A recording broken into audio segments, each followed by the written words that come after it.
नमस्कार, स्वागत है आपका यूट्यूब के इस चैनल पे। और इस वीडियो में हम सीएम ऑफ बिहार है उसके पार्ट 2 पे डिस्कशन करेंगे। और इस क्रम में बिहार के मुख्यमंत्री द्वारा विकास संबंधी जो कुछ हालिया कार्य या उनके द्वारा जो चलाई जा रही विकास संबंधी योजनाएं हैं उसको हम डिस्कस करने का प्रयास करेंगे। ये न केवल जीएस पेपर 2 के पॉलिटी सेक्शन में काम आएगा, बल्कि आपको बिहार पर एक समग्र और 360 डिग्री समझ विकसित करने के लिए इन योजनाओं की जानकारी रहना आपको अनिवार्य है। तो सबसे पहले इसे हम अगर दो खंड में बांटे, एक विकास संबंधी कार्य जिसमें मुख्यमंत्री के द्वारा चलाई जा रही सभी महत्वपूर्ण योजनाओं का जिक्र होगा, तो इसके जो दूसरे पार्ट में हम डिस्कस करेंगे वो महिलाओं के उत्थान से संबंधित मुख्यमंत्री द्वारा किए गए हालिया प्रयास को देखेंगे।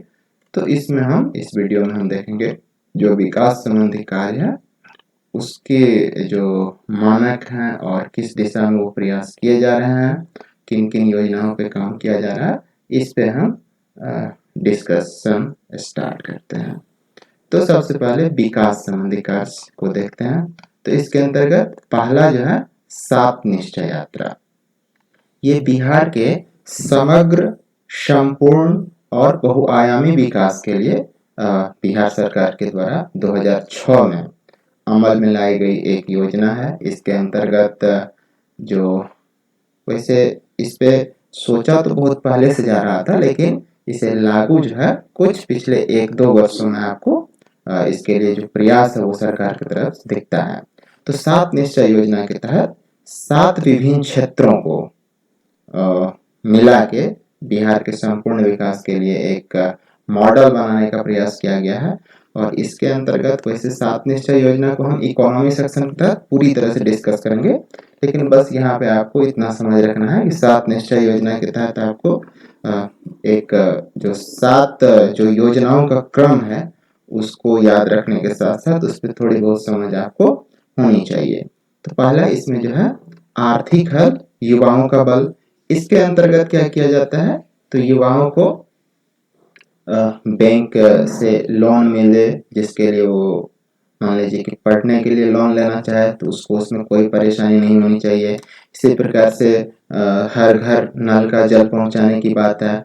तो भारत सरकार के द्वारा अभी जो योजना चलाई जा रही है कि हम 2022 तक हर एक घर में नल का जल पहुंचाएंगे, इसे बिहार में पहले ही लागू किया जा चुका है। तो वर्तमान सरकार जो है इस बात का जो है स्वयं को श्रेय भी देना चाहती है कि हमारे द्वारा चलाई जा रही योजनाओं का अनुसरण केंद्र सरकार ने इस वर्षों में किया है। तो इसमें घर घर नल का जल है। उसके बाद इसी के जो तीसरे योजना के तहत आप देखेंगे तो हर घर बिजली लगातार। तो उसमें आप देखेंगे कि बिहार के प्रत्येक गांव में जो है बिजली की अच्छी व्यवस्था हो, शहर में भी अच्छी व्यवस्था हो। उसके बाद गली नाली पक्कीकरण योजना है। इसके अंतर्गत जितने भी गली है, चाहे वो ग्रामीण क्षेत्र में हो, शहरी क्षेत्र में हो, जितने भी प्रकार के रोड के साइड में नाली हो, उस सब का पक्कीकरण करने की बात कही गई। इसी प्रकार आरक्षित रोजगार, महिलाओं का अधिकार, आप देखेंगे कि उसमें बिहार में जो जितनी वैकेंसियां अभी आ रही है उसमें जो महिलाओं के लिए 35% क्षैतिज आरक्षण और शिक्षक में इसी के साथ 50% आरक्षण का आपको एक महत्वपूर्ण विचार जो है यहाँ पे बिहार सरकार की योजनाओं में दिखता है। इसके बाद घर घर शौचालय का निर्माण है। तो स्वच्छ भारत अभियान के अंतर्गत जो लोहिया स्वच्छ बिहार मिशन की स्थापना जो बिहार सरकार के द्वारा इस दिशा में एक मुहिम प्रारंभ किया गया, उसके अंतर्गत घर घर शौचालय का निर्माण कर महिलाओं को सम्मान की बात कही गई। इसके बाद इसी में एक और देखता अवसर बढ़े आगे बढ़े।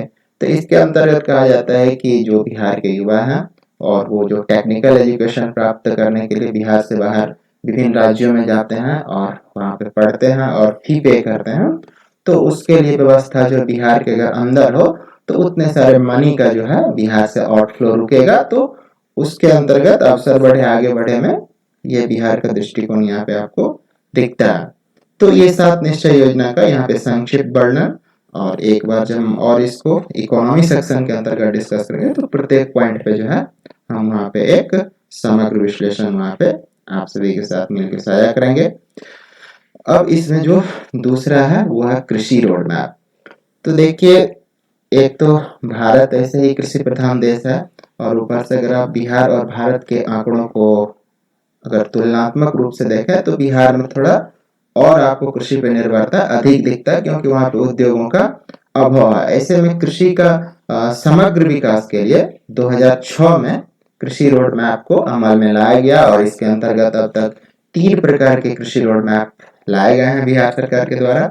तो पहला जो कृषि रोड मैप था 2008 से 12 के बीच में था, दूसरा 12 से 17, और तीसरा 17 से 22 के लिए जो वर्तमान में चल रहा है वो कृषि रोड मैप 3 है।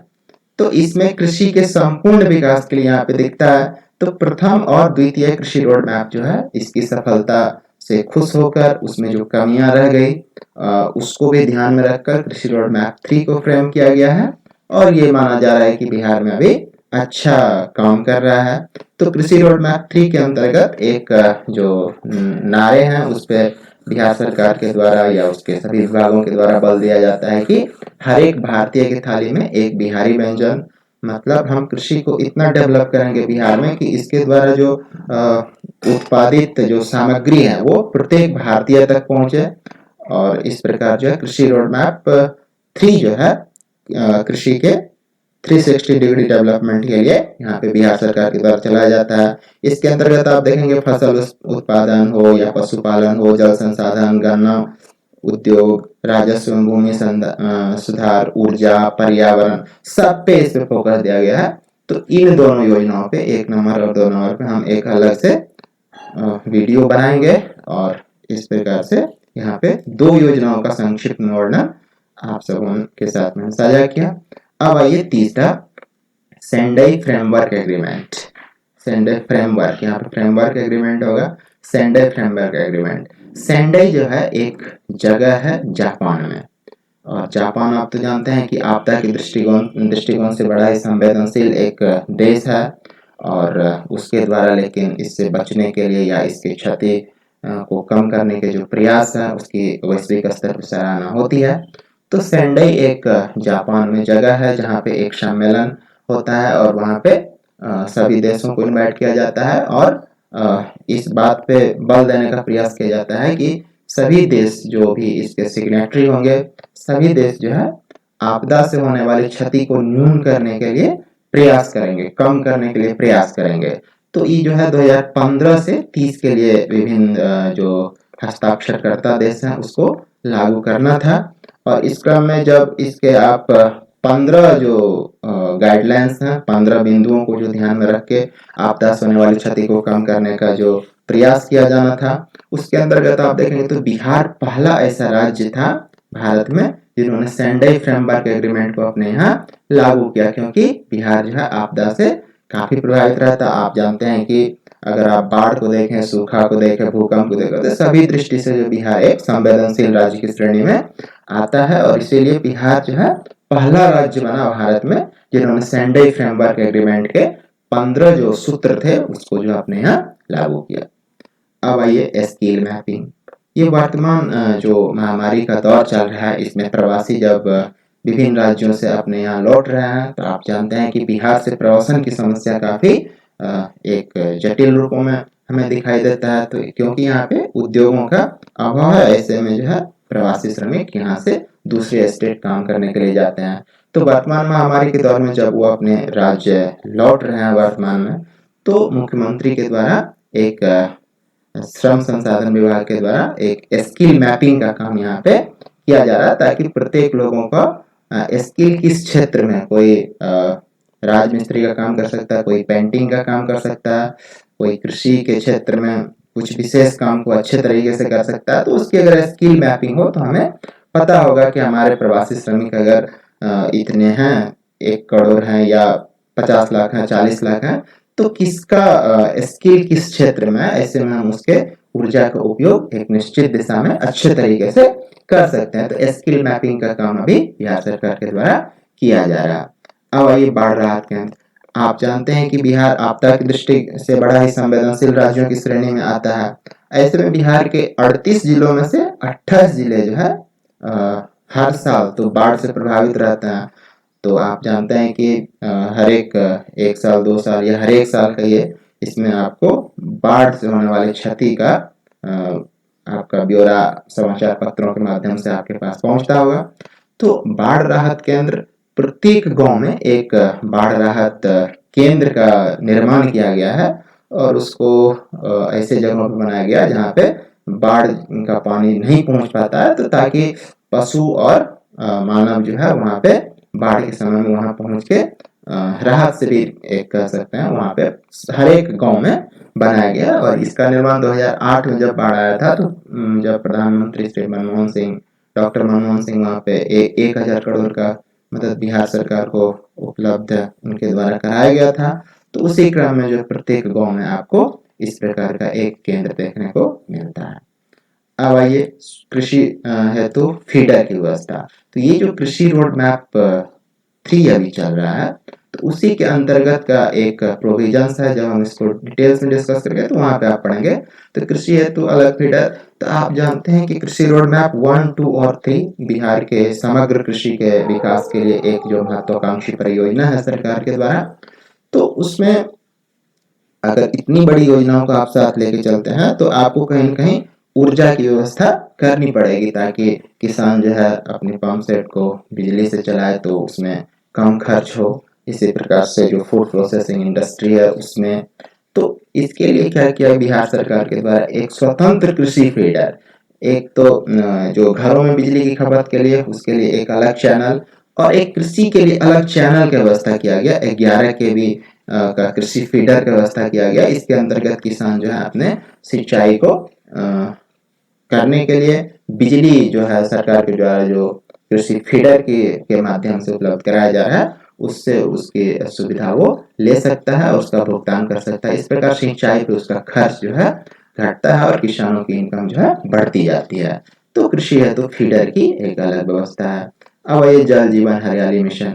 जल जीवन हरियाली मिशन अभी काफी चर्चा में है, क्योंकि बदलते वैश्विक परिदृश्य और जलवायु परिवर्तन के इस दौर में जो है प्रत्येक सरकार पर्यावरण संरक्षण की दिशा में एक महत्वपूर्ण कदम उठा रही है। और इस क्रम में अगर बिहार सरकार के आप कदमों को देखेंगे तो उसी कदम में से एक कदम जल जीवन हरियाली मिशन है। इसके अंतर्गत जो ऐसे तालाब हैं, पोखर हैं, जो नहर हैं जो कि पूरी तरह से जो है अतिक्रमण के शिकार हो गए हैं, उसको मुक्त कराने का एक व्यापक अभियान इसके अंतर्गत आपको दिखता है, ताकि जो वर्षा से जो प्राप्त जल है उसका संरक्षण किया जा सके और उस संरक्षित जल का कृषि के साथ साथ पेयजल के लिए भी उपयोग किया जा सके और ग्राउंड लेवल वाटर जो है वो रिचार्ज हो सके अधिक से अधिक, ताकि वहाँ पे जल की समस्या ना हो। वैसे तो उत्तरी बिहार का जो क्षेत्र है वो तो जल संसाधन की दृष्टि से काफी संपन्न है, लेकिन आप पिछले सालों को अगर देखेंगे तो मधुबनी हो गई, मधुबनी जिला या फिर नालंदा, नवादा, यहाँ पे पेयजल की समस्या उत्पन्न हो गई। तो कोई क्षेत्र कितना जल संसाधन से परिपूर्ण है, इस पे अब बहुत चीजें निर्भर नहीं करती। तो सरकार के द्वारा इस दिशा में जल को संरक्षित करने के लिए एक व्यापक कदम आपको यहाँ पे दिखाई देता है। अब आइए प्रत्येक ब्लॉक से 6 घंटे में आप राजधानी पहुंचने की व्यवस्था सरकार के द्वारा की गई है। तो पहले ये देखिए कनेक्टिविटी या जुड़ाव की तरफ इशारा कर रहा है कि बिहार में जो है सड़क पे काम बहुत अच्छा हुआ है इस मुख्यमंत्री के कार्यकाल में। तो ऐसे में सड़क का कनेक्टिविटी इतना सुंदर अब हो गया है कि प्रत्येक ब्लॉक, जो बिहार में 534 ब्लॉक हैं, उससे आप 6 घंटे के अंदर पटना पहुंच सकता है। तो कनेक्टिविटी एक शानदार आपको यहाँ पे दिखेगा। तो ये एक बहुत बड़ी उपलब्धि बिहार सरकार की। अब आइए लगभग सभी गांव में बिजली की अच्छी व्यवस्था। इसके अंतर्गत आप देखेंगे कि बिहार के प्रत्येक जो ग्रामीण क्षेत्र है, आप जब 7 निश्चय यात्रा के एक पहलू को देखेंगे, हर घर बिजली लगातार, तो इसके अंतर्गत और प्रधानमंत्री का जो सौभाग्य स्कीम है उसके अंतर्गत भी बिहार सरकार के द्वारा इस दिशा में बहुत काम किया गया। और अभी आप देखेंगे कि प्रत्येक ग्रामीण क्षेत्र में यहाँ तक कि 18 घंटे से अधिक बिजली की आपूर्ति सरकार के द्वारा सुनिश्चित की जा रही है। तो ऐसे में ग्रामीण क्षेत्रों का उत्थान बड़े तेजी से बिहार में हो रहा है। तो बिजली की अच्छी व्यवस्था प्रत्येक गांव में उपलब्ध कराई गई है। अब आइए पर्यटन। पर्यटन, अब बिहार में पर्यटन के लिए कोई हिली रीजन तो विशेष है नहीं, एक दो जिले को छोड़ के, लेकिन टूरिज्म सेक्टर को अगर आप देखें तो यहाँ पे लगभग सभी धर्म के जो है पर्यटन स्थल आपको दिखेंगे। हिंदू धर्म है तो हिंदू धर्म आप पटना में देख सकते हैं कि हनुमान मंदिर है, या फिर आप बोध गया में देख सकते हैं, बौद्ध के लिए है, जैन के लिए पावापुरी में है। उसके बाद इस्लाम के लिए आप देखेंगे कि जो पटना के निकट जो कुछ मस्जिदें हैं या पत्थर की मस्जिद है, तो इस सब तरह के प्रावधान वहाँ पे आपको दिखाई देगा। टूरिज्म के सेक्टर में बिहार सरकार के द्वारा अच्छा काम किया गया है, और इस काम के चलते आप देखेंगे कि टूरिज्म सेक्टर जो बिहार का वो 9% से अधिक की दर से ग्रो कर रहा था इस लॉकडाउन से पहले। और टूरिज्म का जो है योगदान किसी भी राज्य के लिए या देश के लिए बहुत खास होता है, क्योंकि माना जाता है कि टूरिज्म में अगर एक व्यक्ति, अगर आप पर्यटन के लिए जाते हैं तो लगभग 3 आदमी को उससे रोजगार मिलता है। तो पर्यटन के क्षेत्र में और धार्मिक पर्यटन की प्रधानता बिहार में कहीं ना कहीं दिखाई देता है हमें, और टूरिज्म के सेक्टर में इतना अच्छा काम किया गया कि 9% से अधिक का ग्रोथ रेट यहाँ पे प्राप्त हुआ है। अब ये तो है liquor ban. Liquor ban, dowry system. आप लिक्वर बैन को देखिए तो 5 अप्रैल 2016 से बिहार में पूर्ण शराबबंदी लागू है, और इस क्रम में गुजरात के बाद बिहार जो है पहला स्टेट है जिन्होंने शराब को पूर्ण रूप से बंद किया है।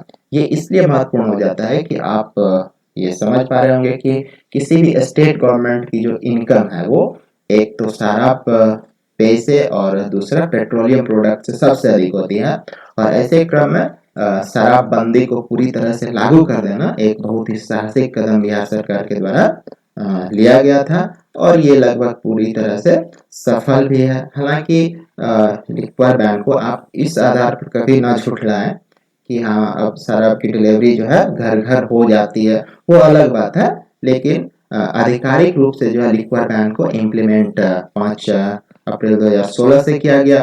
और जनता का यदि समर्थन का बात करें तो आप एक मानव श्रृंखला का आयोजन जो है बिहार के मुख्यमंत्री के द्वारा किया गया था, क्योंकि उसे लगा होगा कि शायद हो सकता है कि जनता का समर्थन हमें लिक्वर बैन में नहीं मिल रहा है।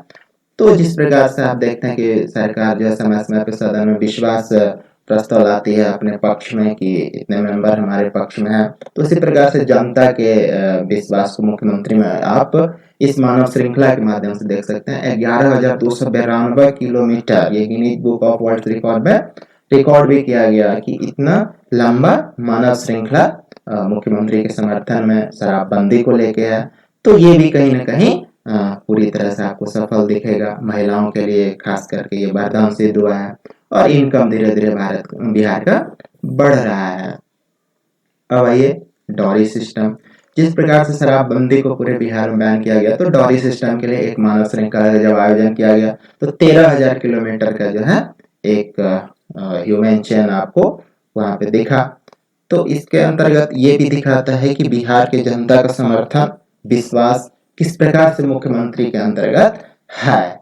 तो यहाँ डॉरी सिस्टम पे भी इसी तरह का अभियान चलाया जा रहा है। हालांकि इसका आपको लाभ दिख रहा हो या नहीं दिख रहा हो वो अलग बात है, लेकिन जन जागरूकता के तौर पे ऐसे कार्यक्रम बिहार में चलाए गए, और जनता का इसमें संपूर्ण समर्थन आपको दिखाई देगा डॉरी सिस्टम में। अब आइए जनता दरबार। आप जानते हैं कि न्यायालय पे मुकदमों का बोझ काफी बढ़ गया है, और संपूर्ण सभी प्रकार के न्यायालयों को अगर मिला दे 3 करोड़ से अधिक केस जो है न्यायालय में पेंडिंग है।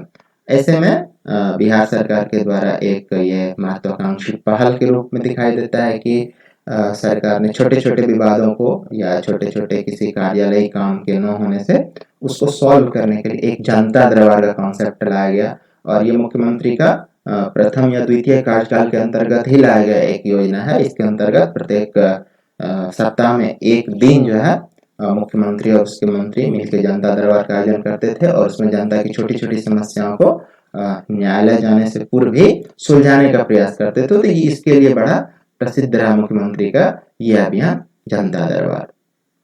अब आइए जो अनुसूचित जाति है उसको जो है महादलित का दर्जा जो है एससी को जो है महादलित का दर्जा बिहार में दिया गया।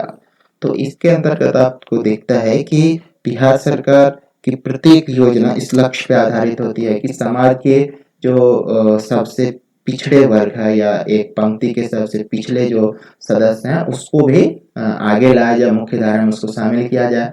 तो इसके अंतर्गत अनुसूचित जाति को महादलित का दर्जा देके उसके लिए विभिन्न प्रकार के प्रावधानों का प्रबंध जो है बिहार सरकार के द्वारा किया गया है। तो यहाँ पे एक आपको दिखेगा समाज के सभी वर्गों को एक साथ लेके सबका साथ सबका विकास के मंत्र पे आगे बढ़ता हुआ ये सरकार है।